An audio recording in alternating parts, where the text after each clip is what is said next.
लोकसभा चुनाव 2024 की तारीखों का ऐलान हो गया है। लोकसभा चुनाव से पहले कांग्रेस समेत अन्य पार्टियों को लगातार झटके लग रहे हैं और इसी कड़ी में बसपा की प्रमुख मायावती को एक और झटका लगा है।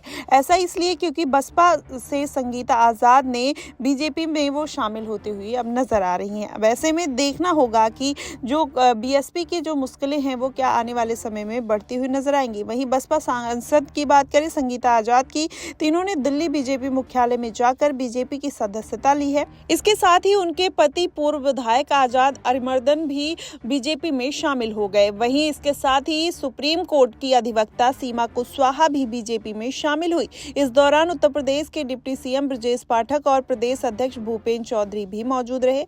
आपको बता दें, सीमा कुशवाहा ने सालों तक निर्भया कांड में निर्भया की मां की वकील के रूप में सुप्रीम कोर्ट में केस लड़ती थी। ऐसे में संगीता आजाद के बीजेपी में शामिल होने पर बीजेपी महासचिव विनोद तावड़े ने कहा कि संगीता आजाद सही मायनों में आज आजाद मान रही होंगी खुद को। वहीं जो पीएम मोदी के नेतृत्व में काम करने आई हैं, वहीं उन्होंने कहा कि इनके क्षमता का पूरा उपयोग होगा और बीजेपी जब नारी शक्ति के लिए बढ़ चढ़कर काम कर रही है तो ऐसे में सीमा जैसे लोगों का उपयोग पार्टी करेगी। वहीं यूपी के डिप्टी सीएम ब्रजेश पाठक ने कहा कि संगीता आजाद का स्वागत है। बीजेपी की रीति और नीति को आगे बढ़ाने में पीएम मोदी के विकसित भारत के संकल्प को मजबूती देंगे। और वहीं बीजेपी के अध्यक्ष भूपेंद्र चौधरी ने कहा कि आज चुनाव की दहलीज पर खड़े हैं। ऐसे में केंद्र और राज्य दोनों में कदम उठाए जा रहे हैं। पीएम मोदी विकसित भारत के संकल्प के सपने को पूरा कर रहे हैं और अब की बार 400 पार के नारे को मजबूती देते हुए नजर आएंगे। आपकी जानकारी के लिए बता दें, संगीता आजाद ने साल 2019 में यूपी की लालगंज सीट से बसपा के टिकट पर चुनाव जीता था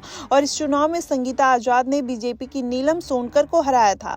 अब यह देखना होगा कि बीजेपी की संगीता आजाद को लालगंज सीट से टिकट देती है या नहीं, क्योंकि अभी बीजेपी ने इस सीट पर अपना कोई प्रत्याशी नहीं उतारा है। लेकिन जिस तरीके से संगीता ने अपने कार्यकाल में बीजेपी के कार्यकर्ता को मात दिया था, अब ऐसे में देखना होगा कि बीजेपी फिर से क्या फैसला लेते हुए नजर आती है।